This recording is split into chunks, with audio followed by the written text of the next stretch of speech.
नमस्कार दोस्तों, मैं विनोद शिंदे और आप देख रहे हैं द नया भारत टीवी न्यूज।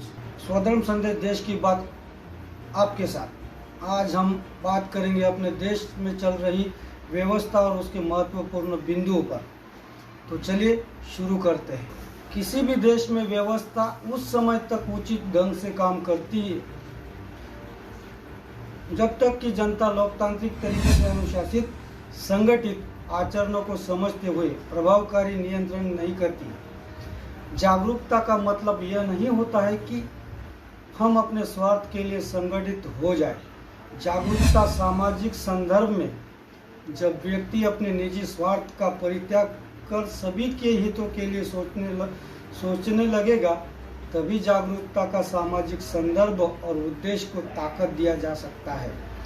भारत का सबसे बड़ा दुर्भाग्य यह है कि इस देश के जनहित के लिए जो भी प्रयास आज़ादी के पूर्व से अब तक हुए हैं, उसमें व्यक्तिगत हित को ही प्राथमिकता दी गया है और नीतियाँ कुछ इस तरह की बनाई गई है कि उसका व्यापक असर व्यक्तिगत लोभ, लालच और स्वार्थ की गलत बुनियाद पर स्थापित किया गया।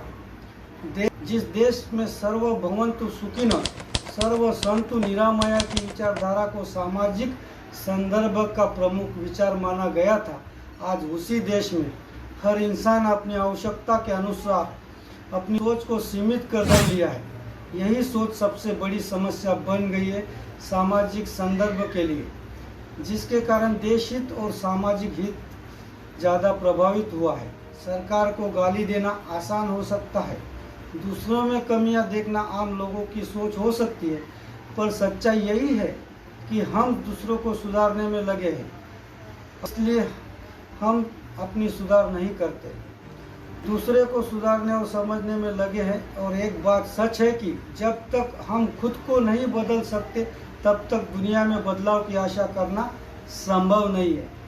हम बदलेंगे तब जग बदलेगा, हम सुधरेंगे जग सुधरेगा। भारत का सबसे बड़ा यही सामाजिक गणित है, जिसे नज़रअंदाज कर समाज और देश हित की बात नहीं की जा सकती है। मेरी नज़र में समाज के लोग जिन विषयों को समस्या के रूप में देखते हैं, वास्तव में वह सारी समस्याएं गरीबी, भूखमरी, बेरोजगारी, अशिक्षा, असमानता, भेदभाव, आतंकवाद, अलगाववाद, जातिवाद, धार्मिक कट्टरता ऐसे मुद्दे और समस्या अब तक शासन द्वारा सृजित और संरक्षित रहा है। आज़ादी के लिए पूर्व की सारी व्यवस्थाओं को कांग्रेस ने अपने संपूर्ण काल में यथावत बनाए इसलिए रखा ताकि तुष्टीकरण का लाभ शासन और सत्ता को बनाए रखने में कांग्रेस को मिलता रहे। देश में जो भी समस्याएं दिखाई दे रही है, उन सभी समस्याओं का प्रबंधन और संरक्षण कांग्रेस ने अपने संपूर्ण शासनकाल में इसलिए किया ताकि उसकी गद्दी बची रहे। कांग्रेस की नीतियों की वजह से ही देश के अंदर जागरूकता का मतलब स्वार्थी विचारधाराओं का संगठन देश विरोधी गतिविधियों का आज सबसे ज़्यादा ताकत दे रहा है।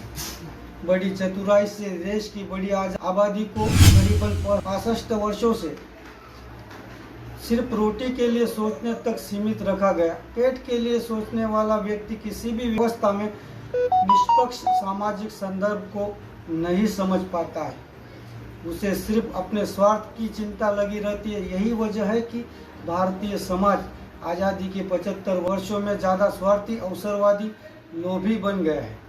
इसलिए देश की सामाजिक जागरूकता कमजोर पड़ गई है। यही भारत की सबसे बड़ी आंतरिक समस्या है, जिस देश को छुटकारा दिलाना बहुत ही कठिन है दिखाई दे रहा है, क्योंकि सामाजिक जीवन में व्यक्ति का चरित्र सिर्फ पैसे तक सीमित हो गया। पैसे से सुविधा खरीदी जा सकती है, सुख नहीं। पर जब समाज सुख को ही श्रेष्ठ समझ लेता है, तो सामाजिक गतिविधियों को निश्चित तौर पर प्रभावित होती है, जिसका बुरा असर देश और समाज की सेहत पर पड़ता है। लाजमी है। देश के अंदर बनी यही समस्या देश की प्रमुख समस्या बन गई है। आम जीवन में भ्रष्टाचार की सामाजिक स्वीकृतियों ने देश के शासन और व्यवस्था में अगर कोई ईमानदार नेतृत्व उभर कर आया भी है, तो वह चाहकर भी सामाजिक बदलाव के राष्ट्रीय उद्देश्य को पूरा इसलिए नहीं कर पा रहा है क्योंकि व्यवस्था में बैठे हुए हर लोग लोभी, स्वार्थी और अवसरवादी होने की वजह से खुद को लूट की व्यवस्था में पूट कर लिया है।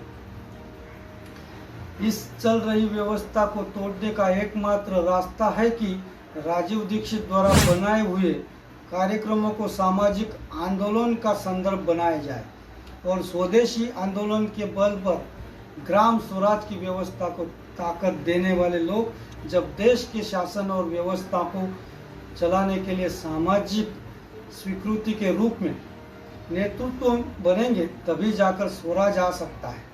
अगर स्वराज आता है तो निश्चित तौर पर व्यवस्था बदलाव के उद्देश्य को भी ताकत मिलेगी।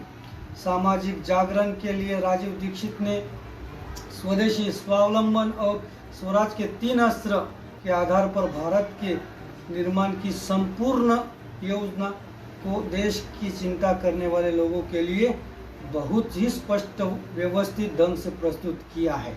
अगर उनकी विचारों के आधार पर सामाजिक संदर्भ में काम करने की सामाजिक स्थिति अगर बनती है तो निश्चित देश में बदलाव के लक्ष्य को प्राप्त करना संभव हो सकता है।